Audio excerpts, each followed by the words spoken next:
Well, good morning, everyone. Thanks so much for joining us today on this Friday. We are in the Chicagoland area and it's a pretty day.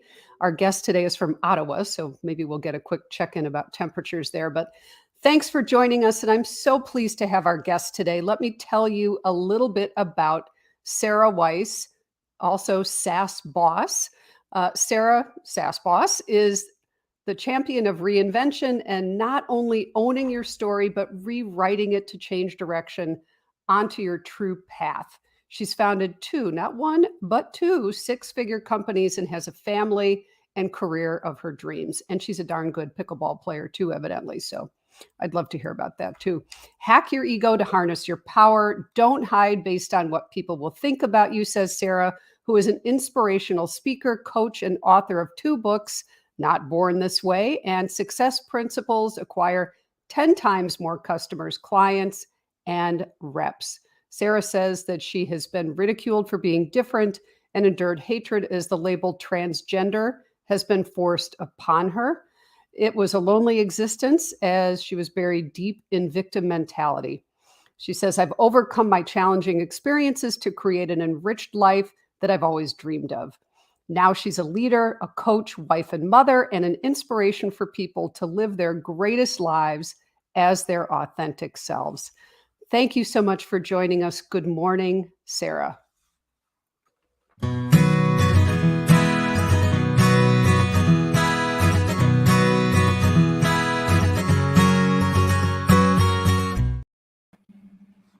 Good morning. Good morning, Margot. How are you? I am well, thank you. So happy to have you here with us today. So, folks, we're both at home, so things happen, doorbells ring, dogs bark. So, it's just the reality of life. Great way to And set it up. Yes. right, yeah, I know, right? And a part of what I love about you, Sarah, is that you're very much about being your authentic self. But folks, what is true for Sarah and for me, and probably for all of you, is that we get to decide what our identity is. We get to decide what we're called, what we're labeled, what's important to us. So, just want to start there. So, folks, if you're here and you're here live, lots of folks watch these after the fact, but if you happen to be here live, please say hello, pop a question or something in the comments, and we would love to hear from you. So, good morning, Sarah. Good morning. Good morning. Identity is such a big topic that I talk about with my clients and stuff because so many people don't even know what their true identity is. So many people are so busy trying to people please and be what they think they should be or who they think they should be to fit into whatever category or box they feel they need to fit into. Mm-hmm. And it's like a toxic problem with a lot of people because it takes away your true beauty, your true gifts, the true soul that is within you gets kind of clouded and covered. And it's so freeing when you can finally live from that authentic self. In fact, it brought me out of the depths of despair and into just like you mentioned, an enriched life, very fulfilling and effortless. I'll tell you, when I was trying to be someone I wasn't, it was a lot of effort. It was actually really, really exhausting. Right? And to be able to, come on any podcast or do any of my live videos or anything without a script, because I'm not trying to be something. I am being authentically me. It's so effortless. It rolls off the tongue and it's so tasty and juicy. I love that. Right. Yeah. And folks, if you take nothing else away from this today or from any of your work, Sarah, I think that's really part of your point is we have to be authentically ourselves. We get to decide who that is. We get to write that story. And as you wrote your story, we get to write that. We get to decide. So Ariel, good morning. Ari. David, good morning. Thanks for being here. Glad you're here. Feel free to pop any questions in the chat box. So yes, so identity. It's a big topic, and it's one that I think you have. It's hard won for you, and it's a very personal journey for you, as it is for most of us. Some people find real comfort in some of these labels. That was not something that was comfortable for you. Can you speak just a little bit about that? And it's not about not being okay with you. It's about not being okay with the label.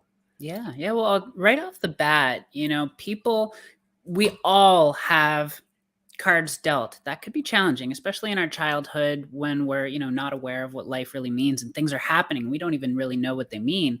And it becomes part of like our belief system. And then it can translate into an identity. So a lot of us kind of carry some past baggage and use it as, defining who we are. We can use past limitations and disadvantages and then define ourselves by them.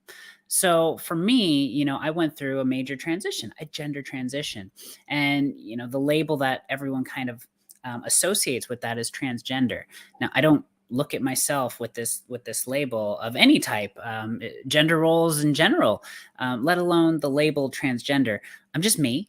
I'm not afraid of any label. I just don't use them. I don't define myself by a label because I'm a flowing universal being, and that changes from day to day as I'm evolving. I mean, I'm different than I was 10 seconds ago. So why should I stop myself into a label and kind of trap myself there? Something I learned from a mentor was the moment you define yourself as who you are today is the moment you doom yourself to being nothing more than that. And I don't like that. I like to evolve. I like to grow. I like to be who I am in a moment, which can depend on, a new experience I've had, a new belief system I've adopted, a new situation, a new environment, new energies. So labels to me are useless. They're useless. The only reason anyone would use a label in my case or for me is to help someone have a little more understanding without enough context to know what it truly means or who I truly am. Because if I tell someone, I have a label, transgender, they can come up with all their preconceived notions about what that is and then define me by it. And that isn't fair to anyone. It's not fair to them or me, because then they don't really get to know who I truly am, what I can do for people, how I serve the world, how I receive and give love. Transgender does nothing for that. So no, I'm not afraid of that label. I don't use it to define myself, but if someone needs to know a little context, like the tiniest bit of context, I can say that and they go, okay, I have an idea, but it's just an idea. It's not a defining moment of how they get to know me. I love that. Yeah, I kind of think of it like when I'm talking to folks that I'm working with about identity and how we develop that for ourselves, or how do we hold that for ourselves. Most of us, if we think of it like a pie chart, right? And how big of a slice is that for you? And for some people, it might feel like a really big slice. For you, it's like it's a tiny slice. It's in there, but it's not the defining part of you. Nothing is absolute. So many people live in absolutes. It's either this or it's that. It's black or it's white. It's, Yep. People like to be able to understand something. So that's why labels exist. It's like, if I know the label, I can understand it and I feel like I'm in control of my life. Yep. Right. But things are not that absolute. There's levels and degrees to which something is or isn't. So Right. that's why I don't like the label, and I don't go around saying, hey, I'm this, I'm that, I'm this, I'm that. I just kind of live and flow in the moment. And however someone wants to perceive me is up to them. Exactly. And for those who appreciate, enjoy, want the label, rock on. That's Right. fabulous. But let's not assume that label applies or is important for everyone. And I think that's part of the takeaway. So Correct. I So very even much someone who, embraces the label and really wants to talk about it, that still doesn't define them. That still is only just such a small piece in the pie chart. And it doesn't matter what your background is, what your sexuality, your gender orientation is. People own labels. Nerd being a label. I consider myself like a Marvel superhero nerd, but I don't. That's just one little tiny piece of who I am. So I mean, I could go through hundreds of labels that define me into a box, but when you put it together, I'm just a soul with all kinds of different aspects, just like all of you are. Everyone watching here could probably come up with tens to hundreds of labels that they could have for themselves, but it doesn't define who they are. And what's amazing about that is we can define ourselves the way we want. A hidden skill that so many people don't understand is that you can become who you want to become now. This is like a hidden skill. You might think you're broke. That could be a label that you own. You might think you have to work so hard just to survive. That could be something you own. But for me, what got me out of living on welfare only 4.5 years ago was letting go of the definition of myself as broke, not lucky. That was a big one. I'm not lucky. I had to work really hard to make money. Trapped was a label I own. I'm trapped. I was a victim. I let everything else be everyone else's fault, and I'm just the victim to the world, to the universe, to God even. I found myself as a victim. When I shifted the way I saw and defined myself, it was the big moment that changed everything. I started to see myself as a powerhouse businesswoman. And I visualized it. I said, what would I be as a powerhouse businesswoman? What would I look like? How would I sit? How would I posture myself? How would I speak? How would I walk? And I just really, put together this version of myself that I wanted to become. And I became her that day. The day that I did that, I said, I got to go get a new outfit. I am a free, thriving, abundant, powerhouse businesswoman. How do I live today? I went and got a new outfit that I didn't look at the price tag. It looked like it was my power suit, and I got it. I went home, I put it on, and I stepped into her that day. And from that day on was the beginning of my powerhouse businesswoman journey. I Wow. became more playful. I started to define myself as a more playful, free, loving, compassionate woman. That's when I started to really become that. Instead of saying, I'm broke, I'm sad, I'm this, and I just let go of that old box I put myself in, and I allowed society to convince me that I was supposed to be in. Let go of all the labels and created myself. Well, thank goodness. And your book, for anyone who is interested, please get this, and your other book as well, Not Born This Way, just fabulous. And so you wrote this book, and it's a raw, honest. Very. I mean, you're like, I didn't want to write this. I didn't want to do this, but you did it, and you were courageous enough to do it. And so, what stirred you ultimately to write about this painful place this painful journey that you were going through? I mean, this is so important for us to be talking about these things. Our practice is really, really committed to smashing the stigma of mental health concerns, right? And so you're talking about all these things that you believed about yourself that you had to offload, but your life certainly supported every single one of those things. You didn't just say, I think I'm going to feel like I'm broke. So what was that whole journey? Oh, there's so much I could say about that. And yeah, it was a difficult book to write. There were many chapters I wrote while crying, literally typing and crying about that phase of my life. It is very raw, very real. You get to know that I am definitely no specimen of perfection. Well, I've welcome gone to through some humanity, things, right? right? Welcome to humanity. And someone told me that everybody in the world has at least 3 books in them. We've all got things we've gone through, overcame, lessons we've learned, insights we can share, a story that can impact people. And I knew I had a couple of them in me. And I think we all have this like innate instinct and desire to help others, to impact them, to share our knowledge so that someone doesn't have to deal with what we did, at least to have more tools to overcome them. Because when we experience something challenging, one of the things we want to do is make sure no one else goes through it. A lot Right. of people I know feel that way. It's like, you've gone through this thing, and I see that when they become coaches or mentors or just teaching or sharing on a live video, you don't even have to be a coach. I see a lot of people who say, I went through this and this is how I overcame it. Don't go through it like I did. Don't make the same mistakes I did. It's something that we do. So my book was very dedicated to that, especially because I had gone from, living in a low income household, my mom being with an abusive man for 11 years, which was very hard on all of us, all the kids. And then taking all this, sludgy stuff from my past and cleaning myself off like the statue of David, a big piece of rock, but you chisel away and inside is this beautiful sculpture. So I wanted to be able to do that and teach people how to do that for themselves, which we all need. We all need a way to let go of what's weighing us down. So many people are carrying this weight. And I'll tell you, it wasn't just a what that made me want to write this. It was also a who. I looked up to some pretty amazing people.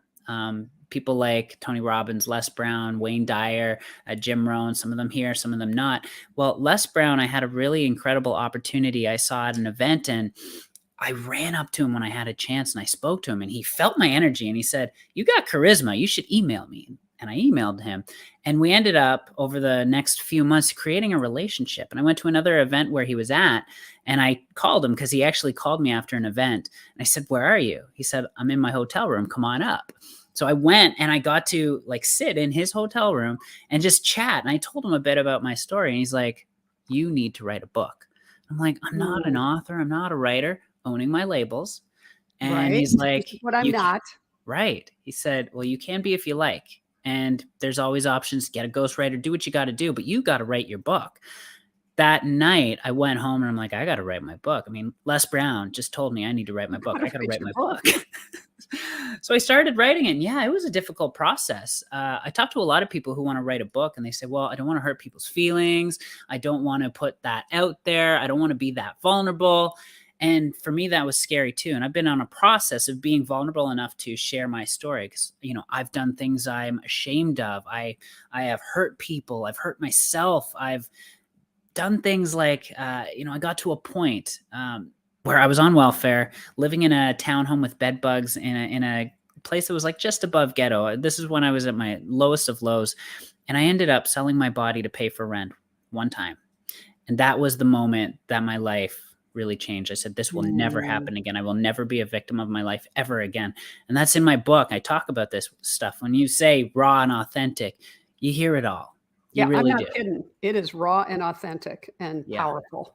Yeah. Yeah, and I've lived quite the life. If you read it, you'll find out that at a young age, I was doing some pretty crazy stuff, some like gangster type stuff.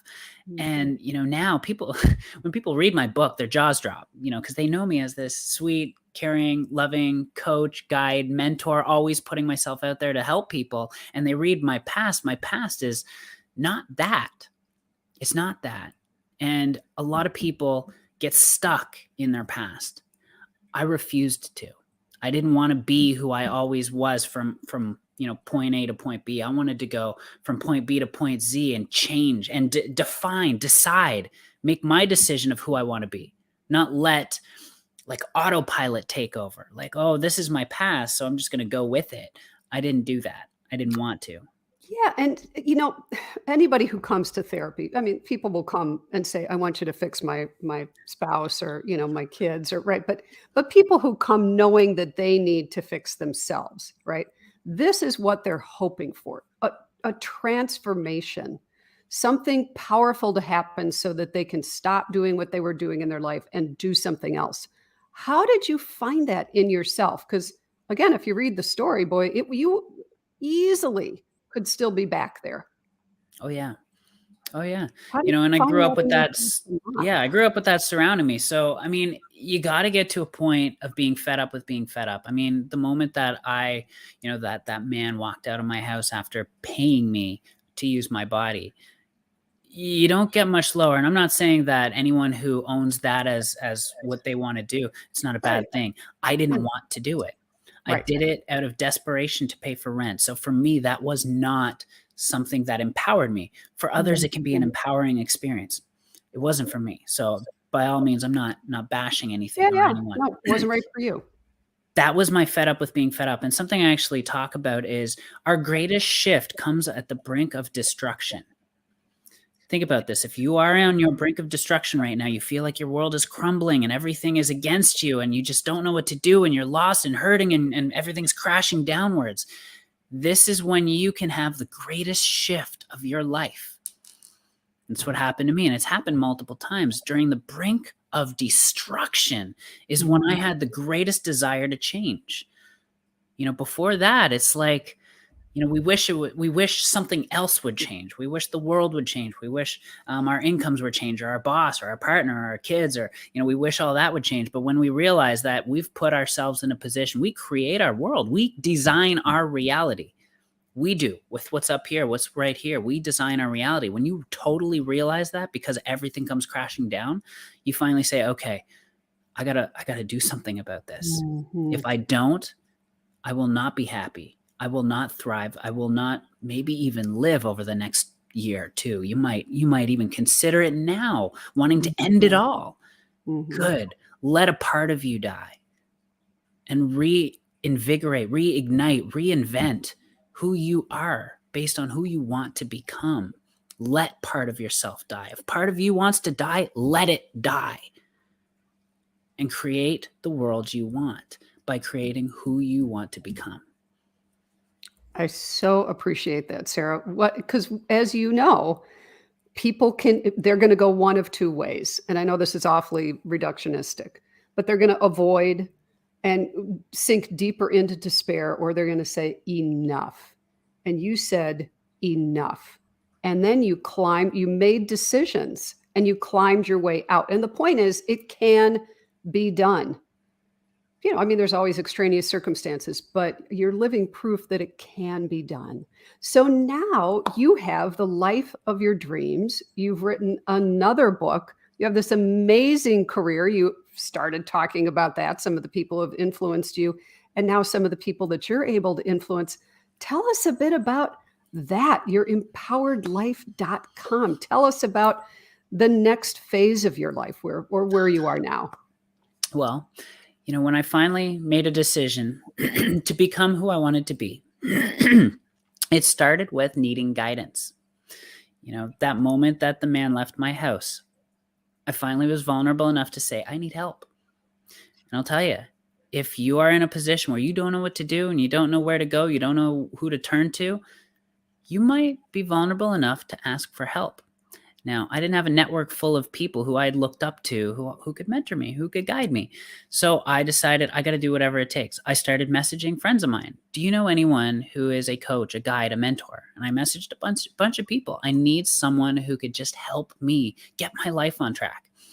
And I got so blessed with someone who was willing to get on 2 calls with me and change my life forever. He gave me the secrets to changing the way I saw the world. He gave me secrets on how to think in beta and alpha, and shift from this woe is me mentality and taking control. This is my website that I've created, and app and platform. And it all started with this man who changed my life in a couple calls. And I decided to, first of all, take that and implement it. And after about a year, I became a 6-figure passive income earner in a network marketing company and made good money there. Took my daughters to Disney World, something that I had always wanted to do. You have no idea. I ugly cried the whole time. I was just blown away that I was there. It was like dreams come true. And I came home after that, bought a new car, got a new house, had a new life, had the life I was envisioning when I made that decision to become a powerhouse businesswoman. Then I became a coach. I said, I need to impact people. I know my story can impact people. So I started off becoming a coach and started writing my book. 6 months later, this book was done. 5 days later, it was a #1 bestseller. And everyone who was messaging me was like, your story just changed my life. And I couldn't believe it. I mean, that was the intention of it. But how many people messaged me with completely different backgrounds, completely different stories? This is not a book for anyone who owns the label transgender. This is a book for anyone who is not living their life to their fullest and don't know what it is that's stopping them. So many people said the same thing. I didn't know what it was that was stopping me, but I can tell now that I'm not being me. I'm not allowing myself to shine. So I got a lot of that feedback and I was like, oh my gosh, this is incredible. And then I'm in my coaching business, and for 2 years, I shared my story in a way that was simple and actionable. People took steps, took strategies from my stories, and they were getting similar results, writing their books. I coached a couple coaches, and 2 coaches actually within 24 hours of my first coaching call with them signed their first one-on-one client. They started to see themselves differently. Absolutely. Yeah. These coaches, who for months or even years were doing challenges and things, but they didn't feel like they were worthy enough. And they had imposter syndrome and they couldn't get a one-on-one client. My calls were not dedicated to here's how you get a one-on-one client. It was dedicated to you got to see yourself as a powerful badass that can impact people. I helped them see themselves that way. And within 24 hours, that version of them they stepped into got a client. So in doing that, I started to realize I had a really serious gift for transformation, instant transformation, which I'm not a big person on everything happens like this. But in today's day and age, and my mom actually taught me something really important. Don't try to change the way the world works. Learn to operate within it. And I'm seeing the world right now. There's a lot of instant gratification need. You see TikTok videos, they're very short. Everything's short, short attention span. So I said, how do I work within it? How do I get micro breakthroughs on every call? Mm. And if people get micro breakthroughs, they're more willing to stay for the long term and get the really big habit changes. Mhm. So I learned how to harness aspects about us that empower very quick shift in how you see your world. Let me give you a little Yeah, secret. yeah, please. Yeah, we all see the world differently. That's not a secret. We have our perception of what the world is. The way you see the world, completely different than the way I see the world. The way I see the world is so different to the way my husband sees the world, which makes it interesting. Absolutely. So I stopped calling it perception and perspective and started calling it illusion. We all live in our own illusion because what I 100%. see is just unique to me. Therefore, to you, it would be just an illusion because it's not how you see the world. So in that, I started to ask myself, how do I help people have a different illusion? So all of my coaching has to do with helping someone see a different illusion that empowers them, because what you believe dictates your whole reality. Everything that you believe dictates what decisions you make, what reactions and responses you have, and all of that dictates the results you get. So if you have a specific illusion, that's going to dictate your beliefs. So when we go beyond beliefs, a lot of coaches, it's like, well, I got to change what they believe so that they get a different result. But to go beyond that, it's what is creating that belief. It's the way you perceive the world. Mhm. So based on what we've experienced in our past, that creates our illusion. So if we can shift the illusion, we can shift the beliefs, and the beliefs can dictate new results. So how do we do that really, really quickly? Something amazing dawned on me about the power of our ego.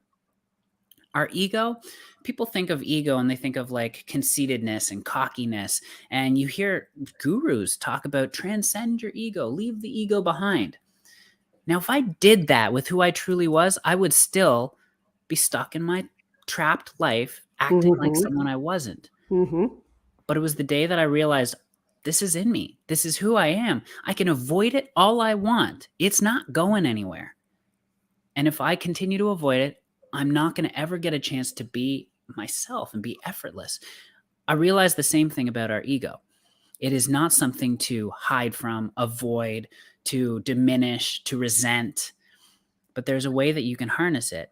What I realized about the ego is designed for one thing, to make us right. If you really think about it, people believe their Yep. own lies because Mhm. the ego says, I've got the answer. Yep. Even though it supersedes logic, emotion, doesn't matter. The ego is designed to give us an answer to anything. And I would ask you, do you know anyone, and I ask anyone watching, do you know anyone who believes their own lies? Oh, yes. Well, Most people. look Yeah, in the mirror. We yeah, all believe our own yeah, lies. exactly. Most of us do, yeah. How many times have you ever asked yourself a question, came up with an answer just because it came from you and you believe it, right? Absolutely.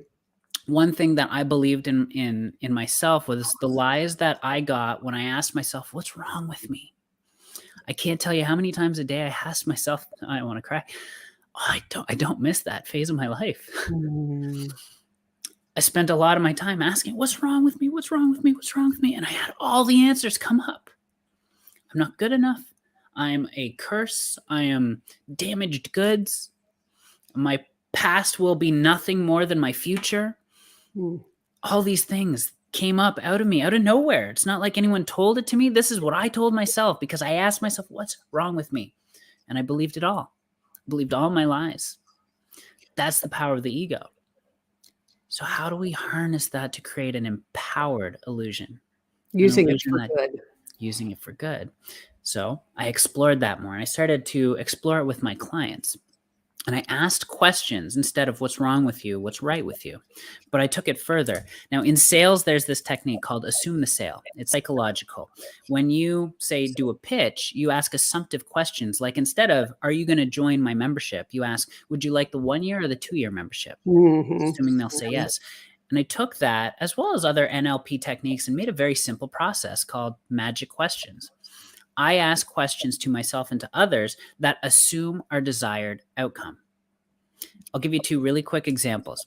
A physiological change can happen in your body when you ask different questions. So I was on the elliptical and I'm 45 minutes in and I'm exhausted. I'm at this point where it's like almost a panic. Do I stop? Do I slow down? I'm sweating.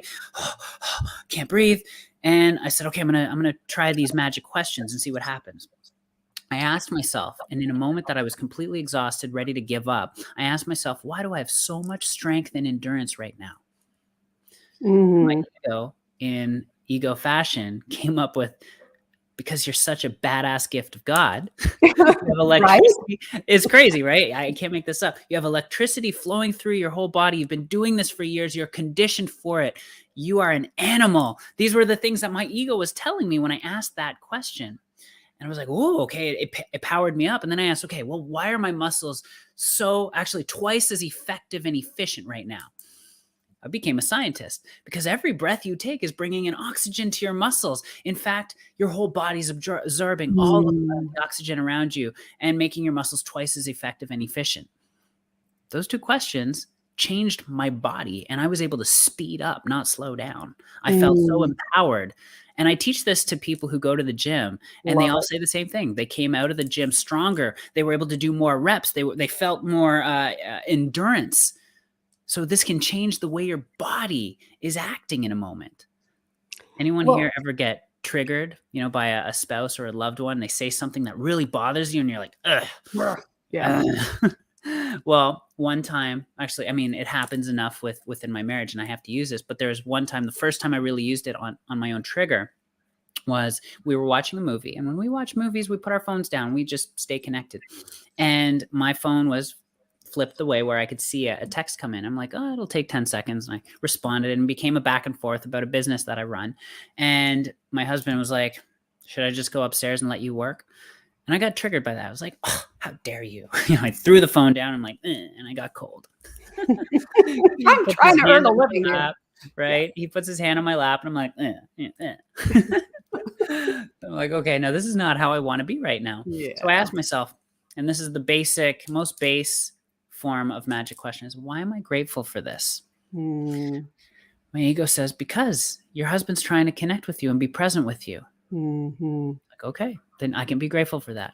Why do I love that this is happening?